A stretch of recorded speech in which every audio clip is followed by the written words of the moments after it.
I give the CIA a total credit for sponsoring and initiating the entire consciousness movement, counterculture events of the 1960s. Welcome back to Rise to Liberty podcast. Thank you for tuning in to another episode. Today's stream was supposed to be actually a couple of days ago, but just the way that life happens sometimes, it just doesn't work out that way. However, that is always the plan. Also, today's stream was also supposed to be a lot earlier, but that's just kind of the way that things happen. However, we are here now. So thank you for tuning in once again. So today's episode is going to be a topic that I didn't think I would have to cover. Something I didn't necessarily want to cover. I just think it's kind of a subject that is kind of overplayed, I guess. I mean, it gets to a point when Netflix does a documentary on it. It just kind of seems like this is something everyone already knows about. that it's and I would like to cover things that are either completely misrepresented or things like that. But that's actually why I'm ending up covering today's topic, is actually due to a new book that was released. I kind of feel like we have to go over this topic. It is going to be a little bit shorter of a show. We are going to just run through everything real quick. Let's see here. So, for anyone who doesn't know, we are going to be covering the story of Frank Olsen. I do highly recommend the documentary that is on Netflix about it. It's called Wormwood.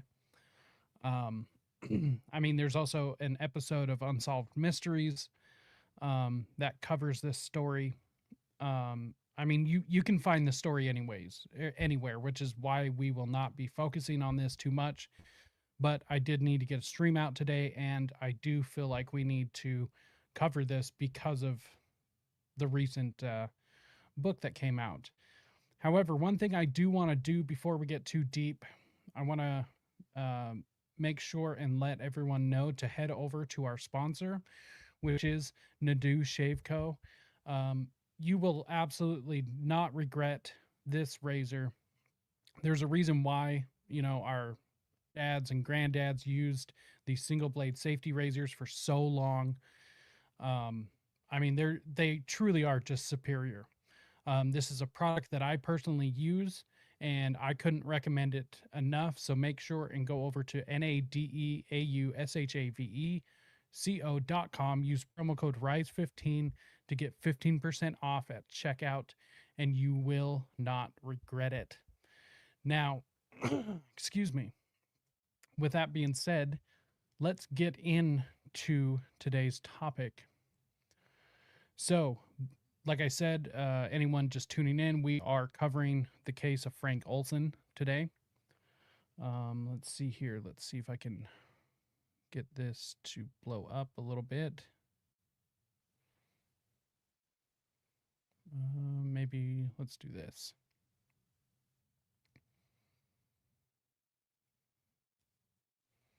Oops. Here we go. Maybe this will work. That's a bit better.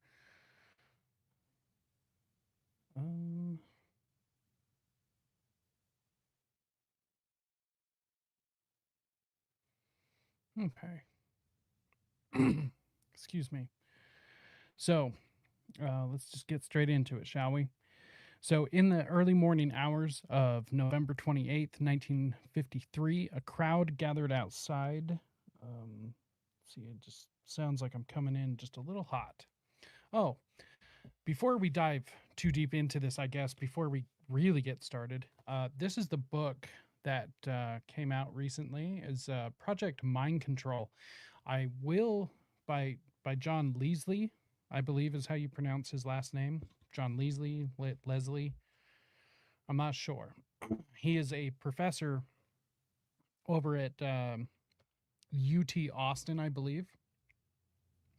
Now, this book is a complete limited hangout. Um, I was genuinely excited to read this book. However, what I will say is that he seems to write it from the perspective of giving Sidney Gottlieb as, or portraying Sidney Gottlieb as a sympathetic character. And I just fundamentally disagree with that on every level. And one of the big things that he covers in this book is the Frank Olsen story, which is why we're covering it today. There will be a full review of this book, and I will be refuting the points that he makes in this, because I find this book entirely egregious. It is just really disappointing. However, it is not all bad. I think with my knowledge of what I know about the subject, there were things that I learned, and I will be covering that in the review of the things I did like. However, the things I don't like far outweigh it. So that is one thing that we will be covering. So anyways, back to Frank Olsen himself. In the early morning hours of November 28th, 1953, a crowd gathered outside of New York's Hotel Statler. A man apparently jumped to his death from a 13th story window. The victim was later identified as a government scientist named Frank Olsen. Olsen left behind a wife and 3 small children.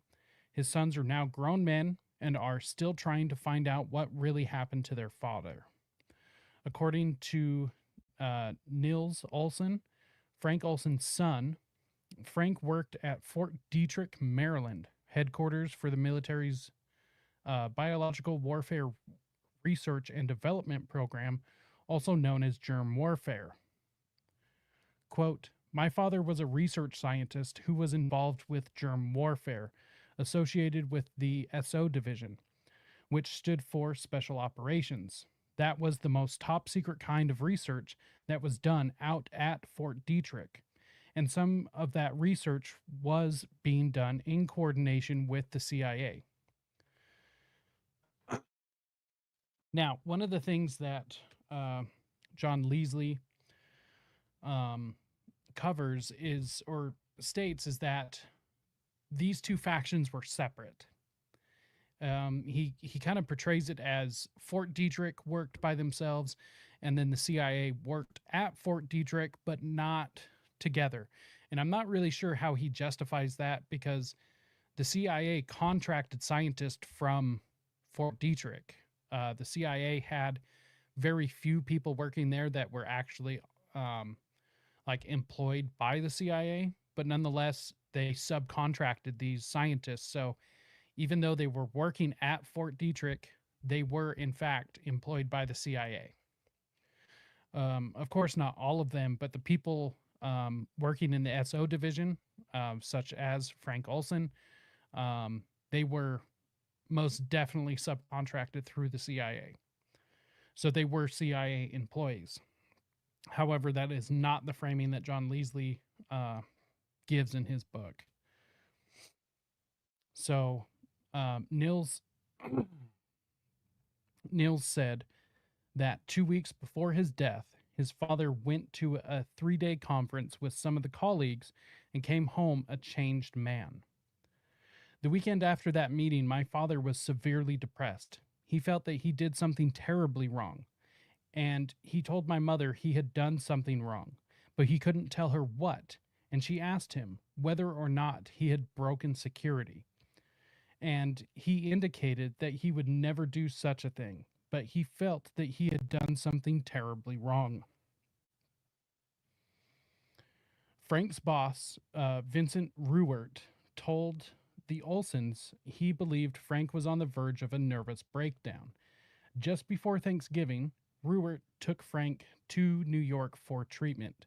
In New York, Frank shared a hotel room with Dr. Robert Lashbrook, a CIA scientist and MKUltra scientist, mind you. Eric Olsen, one of Eric Olsen, another of Frank's sons, said that nearly a week passed before they finally heard from their father. My father seemed a little more peaceful than he had. He made a call to my mother to say he was all right.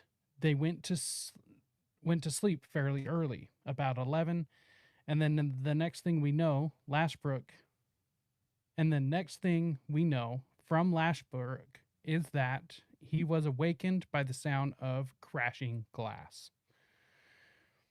Frank Olsen was dead at the age of 43. Investigators determined he had either jumped or fallen to his death, something a young Eric Olsen had trouble reconciling. Quote, I remember as a 9-year-old, and actually for years after that, I was completely stumped and dumbfounded by trying to resolve that alternative. There's a big difference between a fall or a jump, and I couldn't understand how either of them could have occurred. The night manager of the hotel, Armand Pastor, found Frank's death suspicious as well.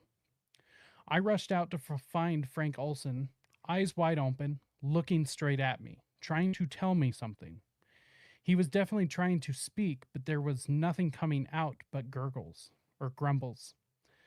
He was in terrible condition, and I stepped back because I had to find out where he came from. I looked up the building and I finally saw a little movement of a window shade. And when I concentrated on that, then I see that the window shade was stuck through a broken window.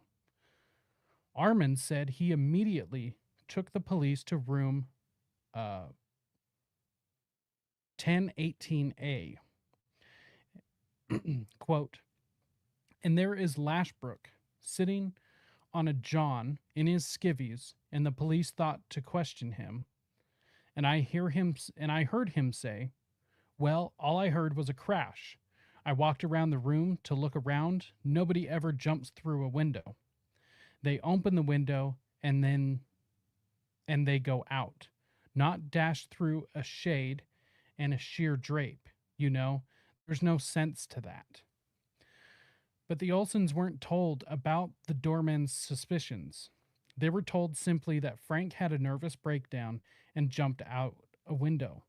But they believed that for the next 22 years. In 1975, a government commission was formed to investigate past abuses committed by the CIA. Among other incidents, the official report made mention of a scientist who had plunged to his death from a hotel room 10 days after being dosed with LSD. The scientist turned out to be Frank Olsen. A year and a half later, the Olsen family received a formal apology from President Gerald Ford and a check from the government for $750,000. Nils Olsen recalled how he and his family met with the CIA chief, William Colby. Quote, as a result of meeting with William Colby at the CIA, we were given what was supposedly a complete set of documents relating to the events of the last 9 days of my father's life. We learned that he had gone to a retreat in Deep Creek Lake in western Maryland with a group of other scientists. The principle of the meeting was that they were going to be discussing ongoing research, but in fact, there were agents in the CIA who were meeting with them who decided that they were going to give them each a dose of LSD without their knowledge or consent and then see what their reaction was. The Olsens learned that the LSD was slipped into an after-dinner liqueur by either Sidney Gottlieb, head of the CIA's technical service staff, or by his deputy, Dr. Robert Lashbrook. The CIA reportedly feared that the Soviet Union might use LSD on captured CIA agents. Gottlieb believed that his test, quote-unquote test, would prepare American spies for that possibility. The laced drinks were served to 8 of the 10 scientists present. Some of them, including Frank Olsen, were not warned about the test. within an hour, the LSD began to take effect. According to Nellis Olsen, when Gottlieb told the group that their drinks had been spiked with LSD, his father became angry. Quote, "We understood that my father was quite agitated and was having a serious confusion with separating reality from fantasy." Less than a week later, Frank made his fatal trip to New York, supposedly suffering from a nervous breakdown. Frank was taken to see Dr. Harold Abramson, an LSD expert who worked extensively with the CIA. That part's important. Accompanying Frank was Robert Lashbrook and Frank's boss, Vincent Ruart. Frank remained in New York and over the next several days made repeated visits to the doctor's office. Eric Olsen said his family was dubious about the supposed treatment. Quote, "It's impossible to deduce what was accomplished in those meetings, and you certainly don't see any indication that a treatment process was occurring. You can suspect that some kind of assessment process was going on, the process of which was more to protect the CIA's interest than it was to help my father." That is very clear. Nellis Olsen said his father was exhibiting strange behavior. Quote, "One of the nights that my father was up in New York, he was having delusions that he was hearing voices, and in the middle of the night he woke up and went and threw all of his identification out and his money." Apparently, the pattern continued in the immediate aftermath of Frank Olsen's death. For some unexplained reason, Robert Lashbrook never phoned for help. However, according to Armand Pastor, once again, the hotel employee, Lashbrook allegedly did make a disturbing phone call, which was overheard by the hotel operator. Quote, "In those days, all of the calls were manual. You call the operator and you tell her what number you want, and she would dial it for you. And then she listened to see that you got connected. When the men in the room called this number, he said, 'Well, he's gone.' And the man on the other end said, 'Well, that's too bad.' And they both hung up. I mean, what's more suspicious than that? You don't have to be a genius to figure out that there's something amiss. Or, Hamlet said, 'There's something rotten in Denmark.' I mean, I knew there was something rotten at the hotel that night." In 1993, Frank's widow, Alice, passed away. Eric and Nellis had their father's body moved to rest beside her. But before Frank was reinterred, they asked forensic scientist James Stars to perform an autopsy. Quote, "Quite frankly, we had no idea what the condition of the remains would be after 41 years. We were delighted that the remains were in perfect condition for our analysis." As part of his overall investigation, Professor Stars and his colleagues went to the old Hotel Statler. The first thing that Professor Stars looked for was evidence that Frank had indeed smashed through a window. According to Stars, quote, "The medical examiner in New York, who had done the external examination back in 1953, said that there were multiple lacerations on the face and neck. At some point, he had to hit some glass. I cannot believe that he wouldn't have gotten cuts in the lower extremities of his body. On the front of the legs, we don't find any cuts." Eric Olsen said that the new findings is further proof of a continued cover-up. Soon after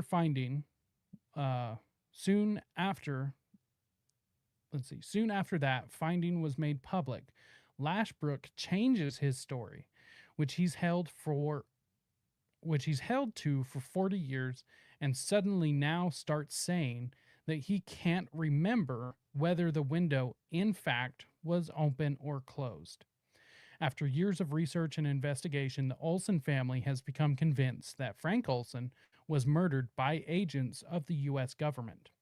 The Olsens believe Frank was silenced because he had become extremely critical of illegal top secret programs and policies of the CIA and US government, with which his own research group was deeply involved. Frank Olsen's family hopes that someday the entire story will be exposed. So, with that being said, back to Project Mind Control by John Leslie. In fact, let me see if I can pull this up real quick. You know, I really should have had this pulled up, but anyone who watches this show knows that's just not how we do things around here sometimes. There's always something I forget to pull up. So let's see. Watch later.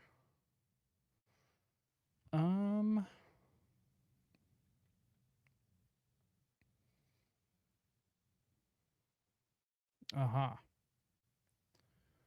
Let's see here.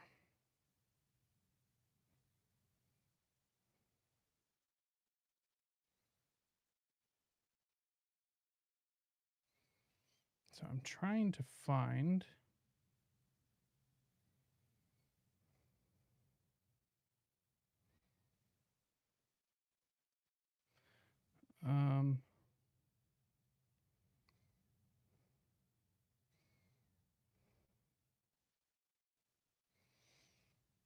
Okay.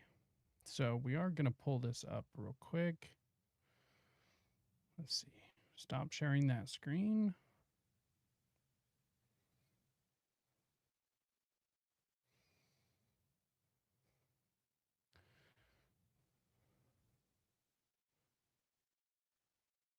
Okay.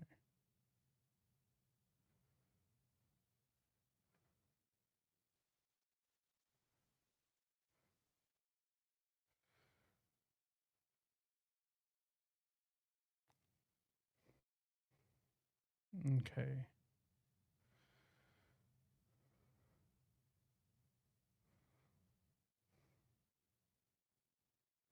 Okay. Okay. Here we go.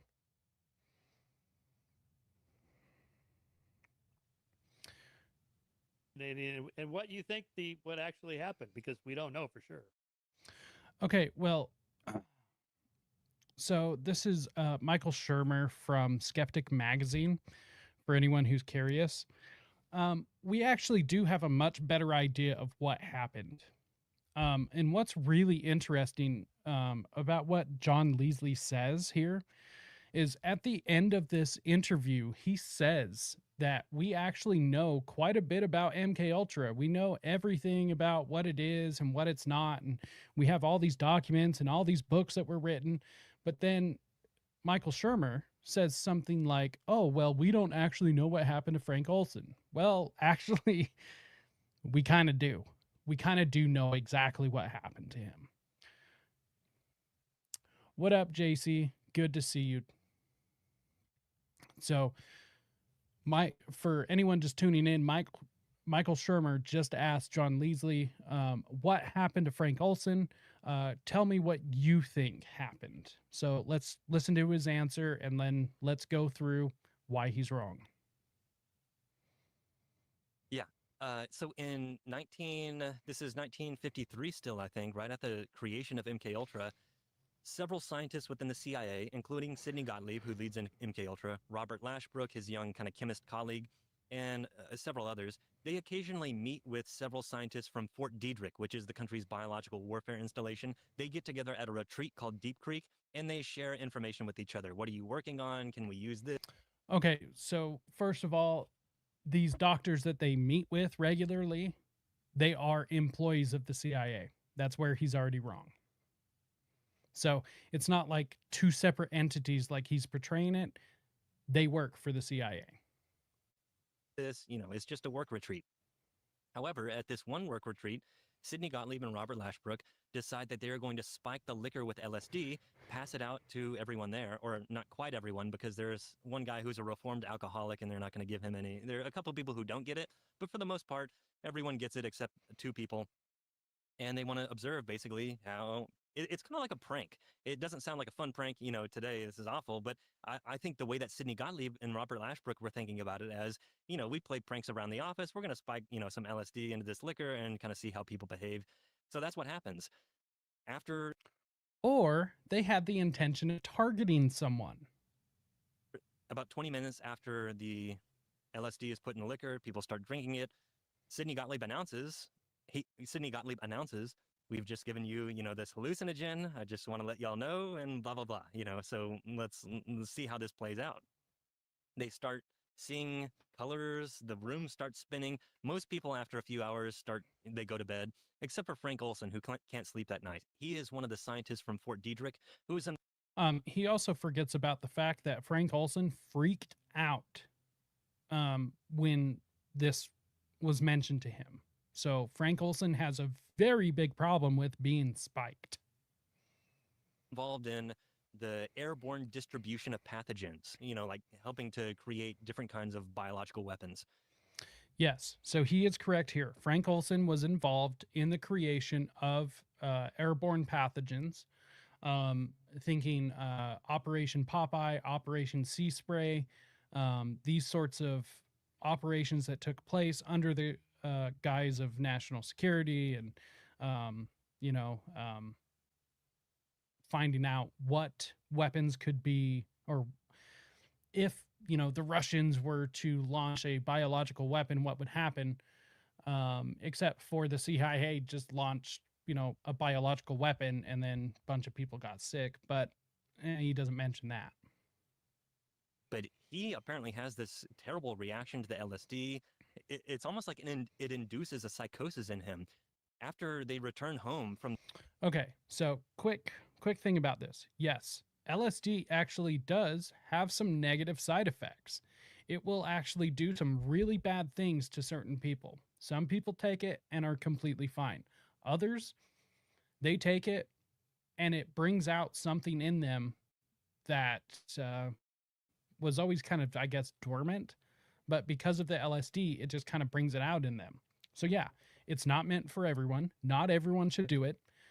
In fact, I don't think really anyone should do it. But you're all adults. Do whatever you want. However, it can have some really nasty side effects. And the CIA knew this at the time when they were secretly dosing these scientists. These CIA scientists at the time, they knew the negative side effects of this. Also, if on the off chance that Frank Olsen was actually targeted and not just, some scientist that happened to be there that happened to be part of this prank, and he was actually targeted, he is literally sitting around with a bunch of spooks who know how to use this stuff and know how to use this stuff in a way to harm people. So if he's going to have a negative reaction and he's being targeted, I mean, he's kind of with the people who know how to do that. In the retreat, his wife notices that he's not behaving the same. She has a talk with him and asks him what's going on. And he basically just says, I messed up the experiment. I messed it up. They don't like me. He's paranoid. He goes to his boss's office and he says the same thing. Like, I'm sorry, I messed up the experiment. You should just fire me, or I should just quit. He was not concerned about messing up this experiment up at, was it Deep Lake? He was not concerned about that. He was concerned because he was dosed by a bunch of people he knew didn't really like him. And the boss is wondering, what are you talking about? You're a good employee. I'm not going to fire you. But something psychologically seems to be wrong with Frank Olsen by this point. So Sidney Gottlieb, Robert Lashbrook, and a couple other people who are associates decide that they need to send Frank Olsen to a psychiatrist, if he's not quite a psychiatrist, but a guy named Harold Abramson, whose office is... Harold Abramson, an LSD expert at the time. Very few in the world, but there were some. He was also an MKUltra doctor. So he was getting funding from the CIA to run MKUltra experiments. So yeah, let's send this colleague who we view as a security threat, mind you. Frank Olsen before this was talking about leaving the CIA. They viewed him as a security threat. So let's take him, let's dose him, let's give him a bad trip, which is easy to do if you know what you're doing. And then let's send him to one of our doctors who's on our side. This is in New York. Harold Abramson has connections to the CIA already. He already kind of knows about these LSD experiments, so that's good for the CIA. So he's not going to leak this stuff. He's already kind of informed. Oh, okay. Okay. So a few people accompany Olsen to New York to see Harold Abramson, and Abramson explains that he thinks Olsen is in some kind of psychotic state that was induced by this LSD experiment.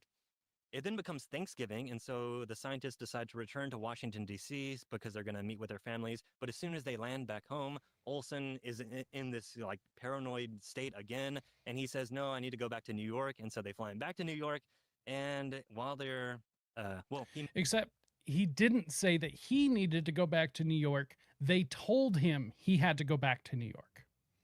They told him, they forced him back. He wasn't going to go back. He was going to stay home and work it out. And no. They told him, you have to go back. He meets with Abramson again, and Abramson says, how about you go to like a psychiatric hospital or something? You know, I can book you into one. And he agrees to it. So they schedule for him to go to one. However, it doesn't have any rooms available that night, so they have to wait an extra day. So they spend the next day, they spend Thanksgiving, basically, Olsen does. Just hanging out with a bunch of spooks all day. And while he's on the verge of a nervous breakdown. With one of his colleagues. And mind you, these spooks, these CIA agents, they were dosing people all over the world. And they were doing it so they could discredit people, so that they could get information from people. And at this point, these CIA agents also had learned techniques from a sleight of hand magician to dose people. So they were just slipping people Mickeys left and right all the time. That's actually, I do agree with the fact that I think they did think it was a prank. However, I think Frank Olsen was there. The entire point of him being there was because he was targeted, and we'll get to why in a minute. And the next day, they go to bed, and at 2:30 in the morning, Olsen jumps out the window through the glass and the screen on his 10th floor hotel window and falls down and dies on the pavement. So that's kind of okay. So he jumps through the he jumps through the blinds, or not the blinds, but he jumps through the drapes, the blind and the window. Because in what we read, somebody made the author made a good point that when somebody has the intention of jumping for the intent of offing themselves, deleting themselves, they open the window. They don't jump through all of that. That doesn't make sense. Also, the medical examiner made a very good point that you would also see lacerations on his legs. So, encapsulated the Frank Olsen story, precipitated by this LSD experiment at Deep Creek. There are Frank Olsen's son, Eric Olsen. He thinks that that's not quite the story. He thinks that the CIA was intentionally trying to kill his father. That's not the only person who thinks this, by the way.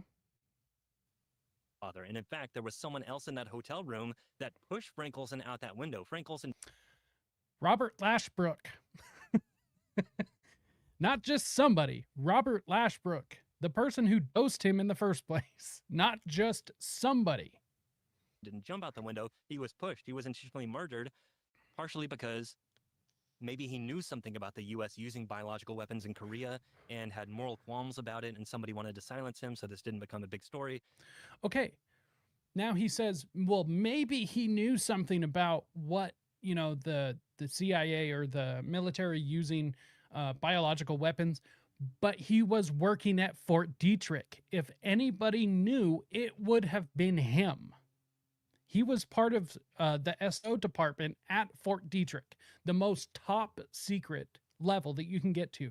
And if anyone knows anything about the categories, secret, I mean, normal military people have secret clearance. But when you have top secret clearance, you're into some heavy shit.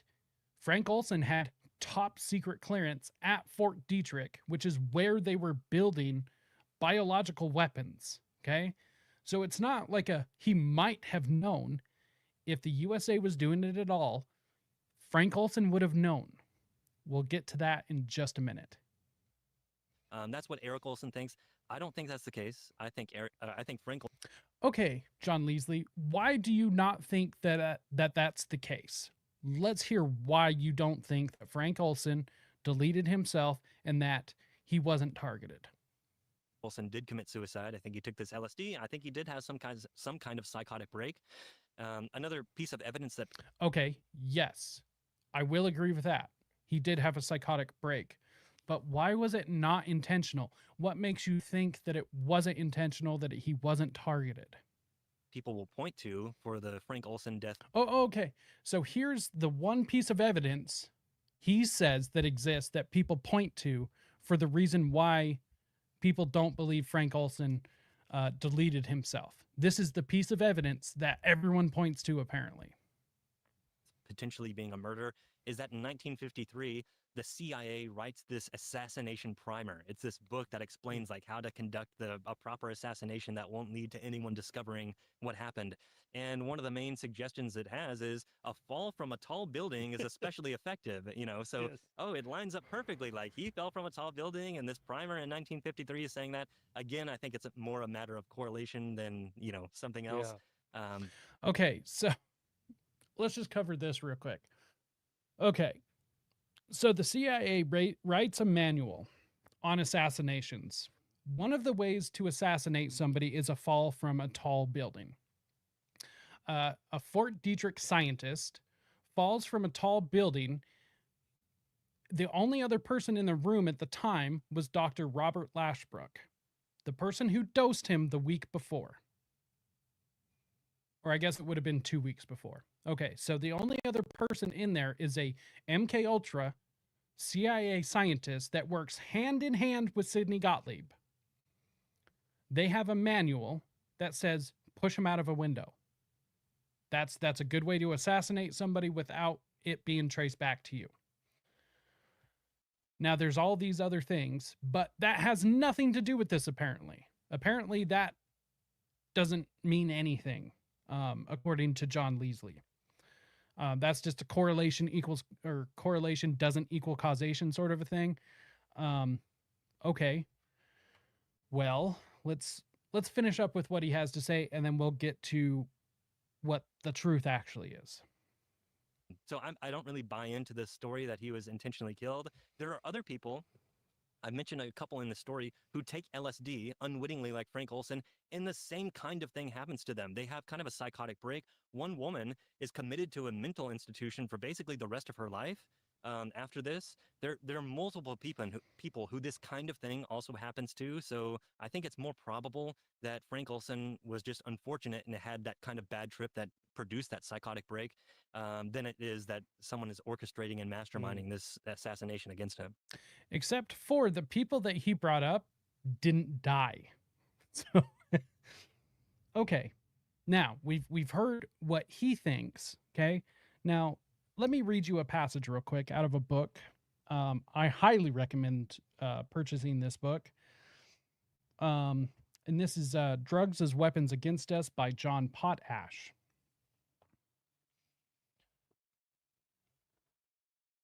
Let's see here. 2 years earlier, in 1953, Dr. Sidney Gottlieb used LSD as a weapon on an important CIA scientist named Frank Olsen. Olsen headed key biological warfare experiments at Camp Detrick, now Fort Detrick, in Maryland.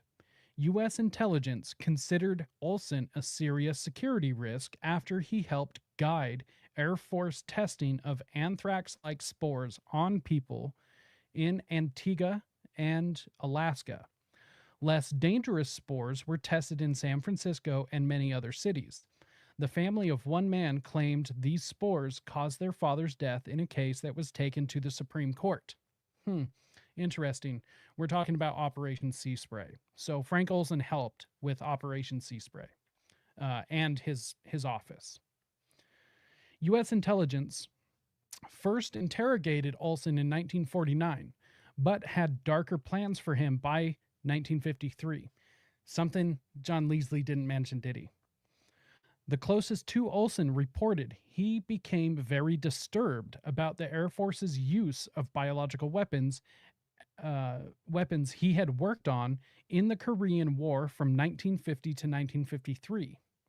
Olsen also voiced strong misgivings about taking part in some of the early MKUltra experiments in Germany, where he had joined other CIA and Nazi scientists, including concentration camp experiments in interrogating agents from the Soviet Union and East Germany.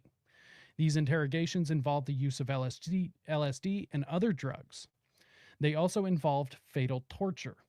Olsen's close friend and former military scientist colleague, Norman Cornier, said Olsen returned from that trip to Germany very distraught. In a documentary film, codename Artichoke, Cornier, I believe it's a French name, which is why I suck at pronouncing it. Anyways, related that in 1953, Olsen told him that witnessing people tortured to death led him to prepare to resign from his CIA post. What sounds more likely? Okay, there's a little bit more here. Hank Albarelli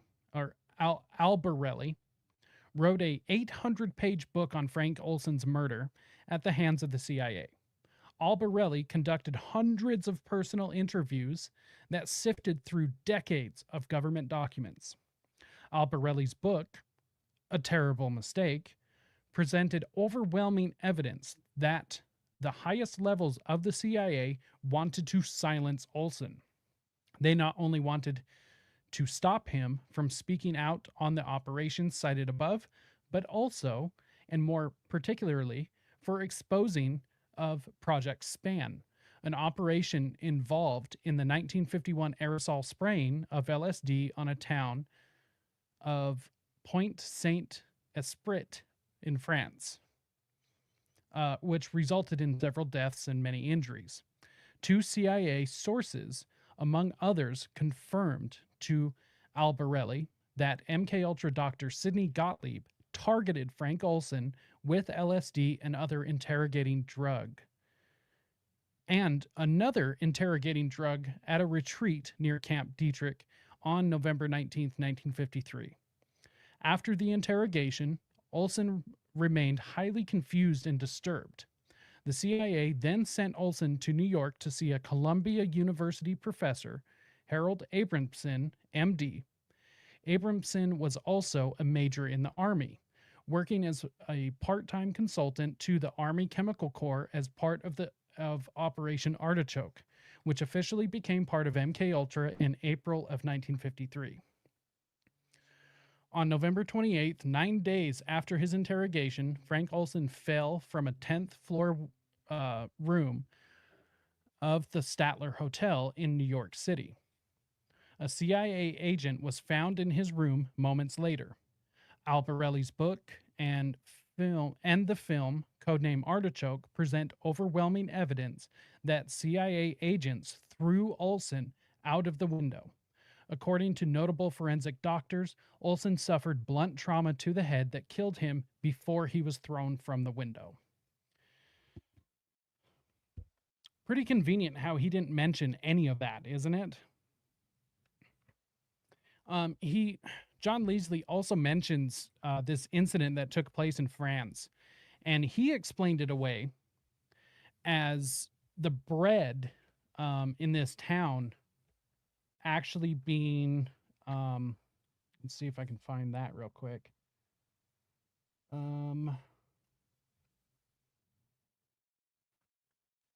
Let's see. So he explains it away that the bread was actually the bread that everybody in the town ate was actually just covered in the very type of mold that LSD comes from. Let's see right here. So this is from John Leasley. This is page 30 of his book. The CIA didn't experiment with LSD until 1951. Wrong. 1947 was when they started. Or actually, no, it would have been a little bit earlier because Frank Olsen was in Germany with the Nazis running MKUltra experiments. So officially, the MKUltra documents say 47. So as far as when they actually started, I think it was probably not too far after. Let's see, it was first synthesized in 43. So it would have, or maybe it was 42 or 43. So it wasn't too long after that the CIA would have learned about this. So he's already wrong there. So LSD comes from a fungus known as ergot. So right here it says, on August 16th, 1951, dozens of residents of Point Saint Esprit, I don't know, a sleepy French town dotted with medieval buildings, began experiencing vivid, nightmarish hallucinations. True. One man jumped into a river because he thought that snakes were coming or were eating him alive. Another told the doctor that his heart had fallen out of his chest and begged him to put it back in. Yet another ripped off his clothes and danced naked in the town square. A reporter from Paris noted, quote, "The doctors were beside themselves with work. The rumors are wild and contradictory. Fear hangs over the town everywhere. No one knows when it will end. 5 people ultimately died." That part is true. Now, here's what's not true. All of the victims had eaten rye bread that had been contaminated with ergot fungus, except for the fact that even if you eat ergot fungus, it will make you sick, but it won't make you hallucinate. So maybe John Leasley should have done a little bit more research on LSD if he was going to lie about this. However, one thing that Frank Olsen helped with, let's see, where was it? Project Span, which there are documents for. Mind you, Project Span, an operation involved in the 1951 aerosol spraying of LSD on a town in France, which resulted in several deaths and many injuries.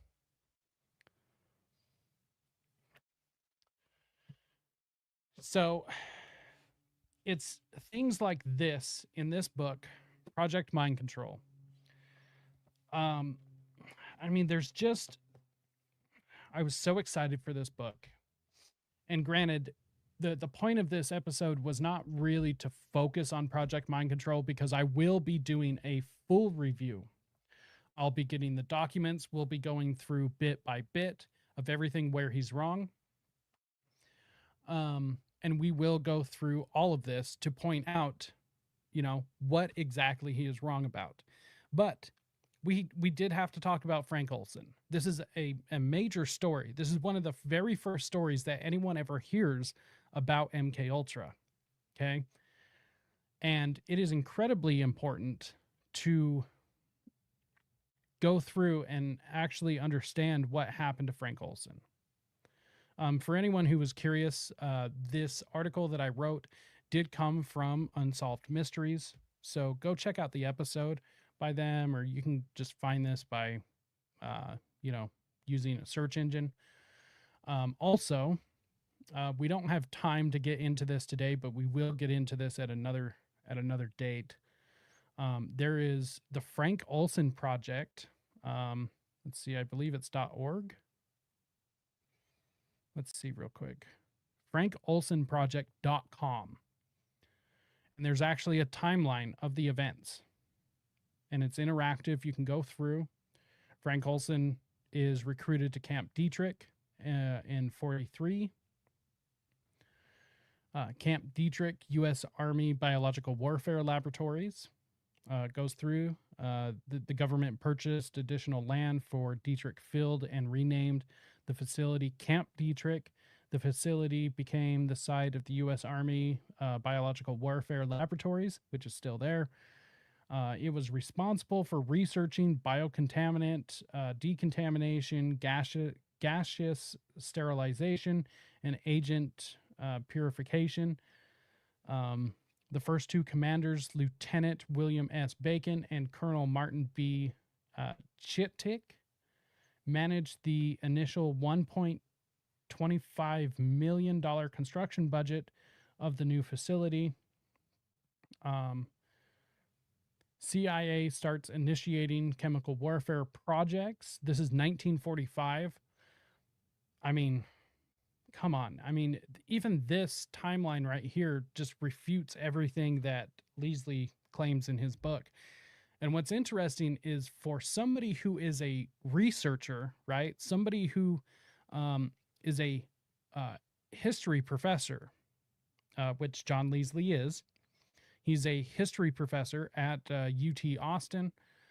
I mean, this is just such basic information on this subject.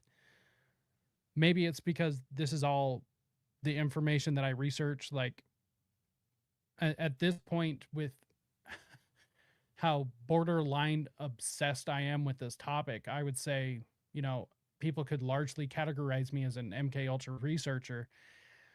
And there's just basic information that he either got wrong or blatantly lied about, of which I'm not sure. I'm not sure if it's misinformation or disinformation, but it's just so easily verifiably wrong.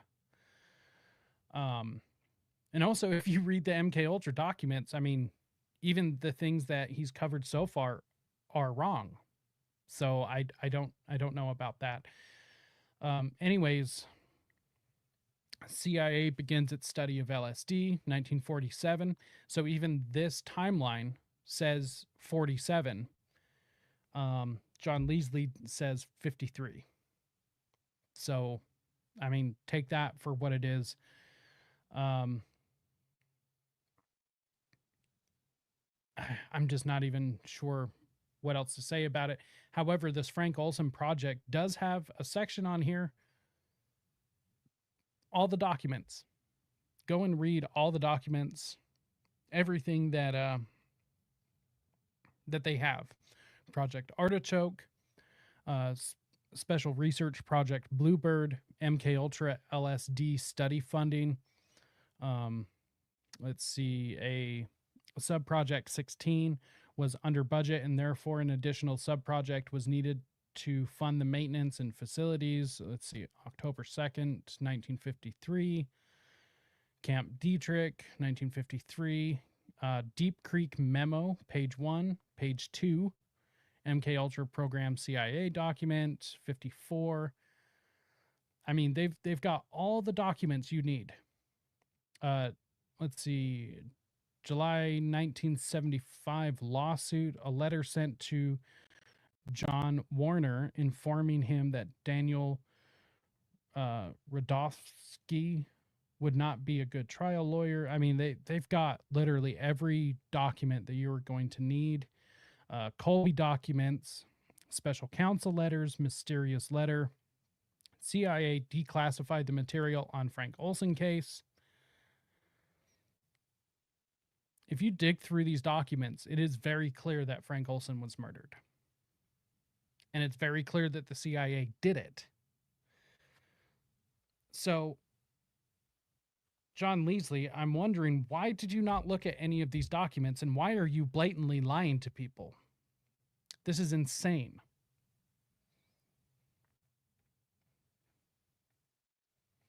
Like I said, we will be going through this at a later date.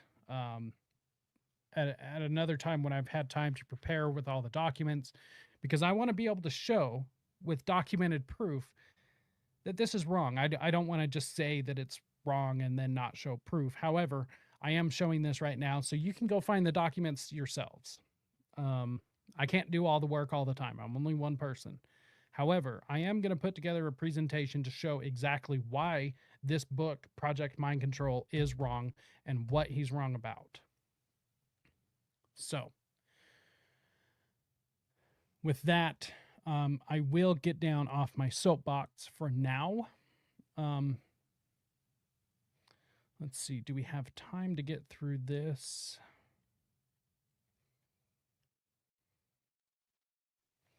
See, I don't think we do.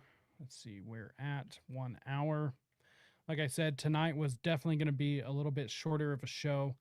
But because I didn't get to Sunday's show, I will be doing a show tomorrow, probably another shorter show like this.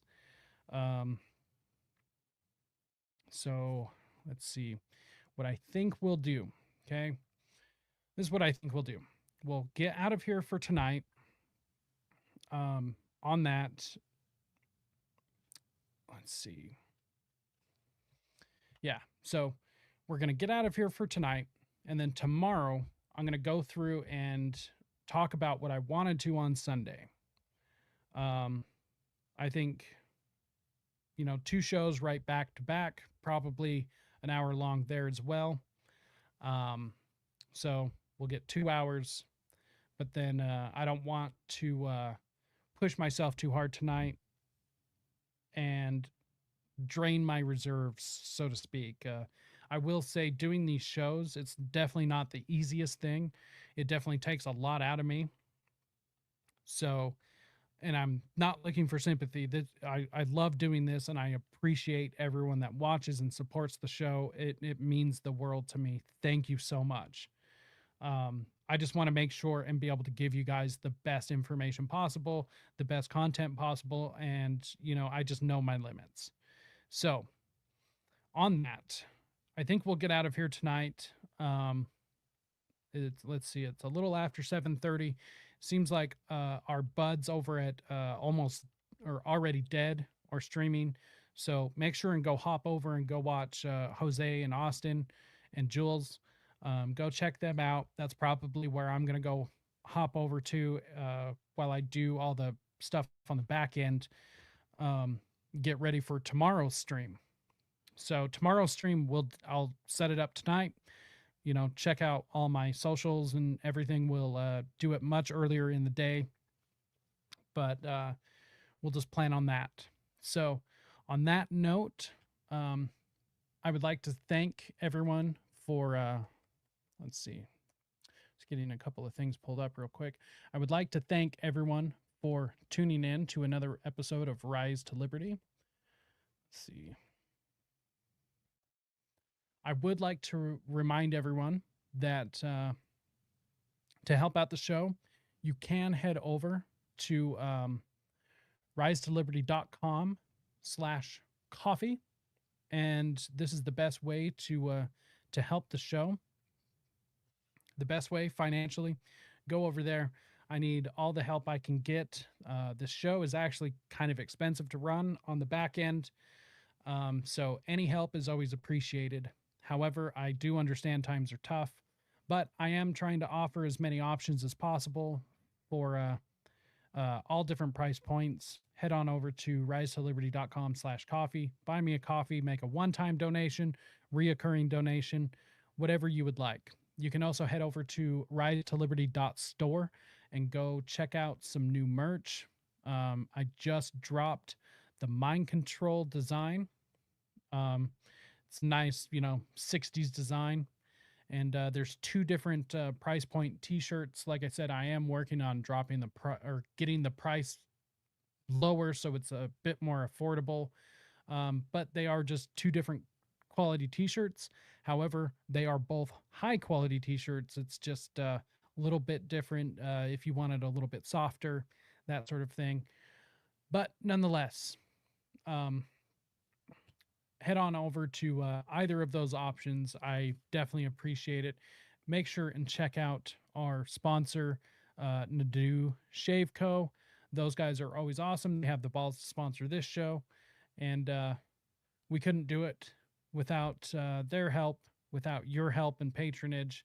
Other than that, make sure to go to risetoliberty.com/links. That's our master link for everything. Once again, stream tomorrow. It's going to be about this long. And until next time, stay free.